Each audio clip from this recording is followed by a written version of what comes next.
Hi అండి, welcome back to my channel పద్దు express. ఎలా ఉన్నారండి? అందరూ బాగున్నారా? నా వీడియోలు మిస్ చేయకుండా అందరూ చూస్తున్నారు కదా, లైక్ చేయటం మర్చిపోవట్లేదు కదా. అయితే చూడండి, ఈరోజు కూడా స్కిప్ చేయకుండా చివరి వరకు చూడండి. ఈరోజు నేను చూపించబోయేది పాలక్ పన్నీర్ అండి. దానికి కావాల్సిన పదార్థాలు ఏంటో ఇప్పుడు చూద్దాం. ఉల్లిపాయలు సన్నగా తరిగి పెట్టుకున్నాను, అలాగే టమాటాలు కూడా సన్నగా తరిగి ఉంచుకున్నాను.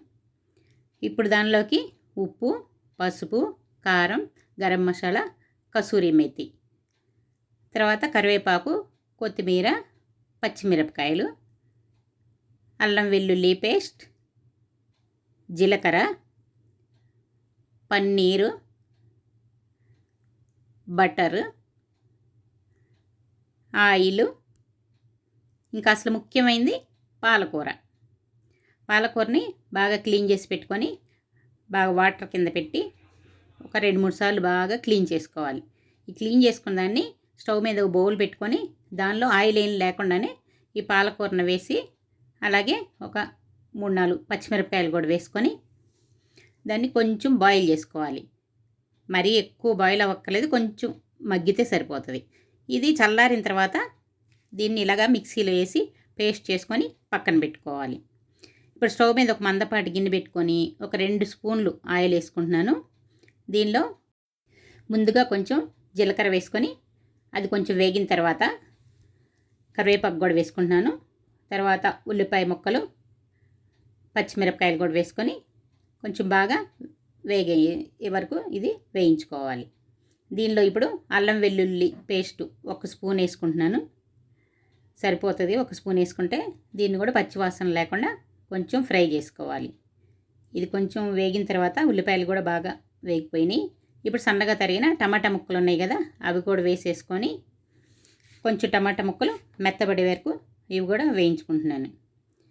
ఇవి బాగా కలుపుకున్న తర్వాత వాటిని 1 నిమిషం మూత పెట్టి ఉడికించుకుంటే టమాటా ముక్కలు ఇంకా బాగా మగ్గిపోతాయి. చూడండి, బాగా ఇప్పుడు కొంచెం మూత పెట్టేసి మగ్గించుకొని మగ్గిన తర్వాత చూడండి, ముందుగా మనం పేస్ట్ చేసి పెట్టుకున్నాం కదా పాలకూర, దాన్ని వేసేసుకుంటున్నాను. వేసుకొని ఇప్పుడు కొంచెం పచ్చివాసన లేకుండా కొంచెం దాన్ని ఫ్రై చేసుకుంటున్నాను. కొద్దిగా దాన్ని బాగా ఫ్రై చేసేసుకొని ఇప్పుడు దానిలోకి మనకి రుచికి తగినట్లుగా ఉప్పు, పసుపు, కారం అన్నీ మనం ఎంతవరకు తింటామో ఆ టేస్ట్ ప్రకారం వేసుకోవాలన్నమాట. వేసుకొని వీటిని బాగా కలిసేలాగా బాగా కలుపుకొని దీనిలో కొంచెం గరం మసాలా కూడా వేసుకుంటున్నాను. గరం మసాలా కూడా వేసుకొని బాగా కొంచెం ఉడికించుకున్న తర్వాత ఇప్పుడు నీళ్లు పోసుకోవాలి. నేను జార్లోనే తొలిపి పోసుకుంటున్నాను, అవి కాక ఇంకొంచెం ఎక్స్ట్రా నీళ్ళు కూడా పోసుకున్నాను. చూడండి, ఇప్పుడు అది కొద్దిగా ఉడికిన తర్వాత ఇప్పుడు పన్నీర్ ముక్కలు వేసుకుంటున్నాను. పన్నీర్ ముక్కలు కూడా వేసుకొని బాగా ఉడికించుకోవాలి. ఆ మసాలా కొంచెం పన్నీర్ ముక్కలకి పడితే చప్పగా లేకుండా టేస్ట్ బాగుంటుంది అన్నమాట. మూత పెట్టి కొద్దిసేపు ఉడికించుకుంటే చూడండి బాగా ఉడికిపోయింది. ఇప్పుడు దీనిలో సన్నగా తరిగిన కొత్తిమీర, అలాగే కొంచెం చూడండి కసూరి మేతి, దీన్ని కొంచెం నలుపుకొని ఇలా వేసుకుంటే ఆ ఫ్లేవరు టేస్టు బాగా పడుతుందన్నమాట. చూడండి, దీన్ని కూడా వేసుకొని బాగా కలుపుకొని ఇంకొక నిమిషం పాటు అలా ఉడికించుకున్న తర్వాత దీనిలో ఇప్పుడు 1-2 స్పూన్లు కొంచెం బటర్ వేసుకుంటున్నానండి. బటర్ వేసుకుంటే పాలక్ పన్నీర్కి టేస్ట్ చాలా బాగుంటుంది. చూసారా, కొంచెం వేసుకున్నాను. వేసుకొని బాగా కలబెట్టుకుంటే ఇంకేముందండి, ఎంతో టేస్టీగా ఉండే పాలక్ పన్నీర్ రెడీ అయిపోతుంది. సర్వింగ్ బౌల్లో తీసుకొని సర్వ్ చేసుకోవటమే. ఈ రోటీలకి, చపాతీలకి, పూరీలకి అన్నిటికీ కూడా చాలా బాగుంటుందండి. తప్పకుండా మీరు ఇంట్లో ట్రై చేయండి. ఎలా ఉందో కామెంట్ సెక్షన్లో నాకు కామెంట్స్ పెట్టండి. తప్పకుండా ముందు లైక్ చేయటం మర్చిపోవద్దండి. మీ ఫ్రెండ్స్కి, బంధువులకి షేర్ చేయండి.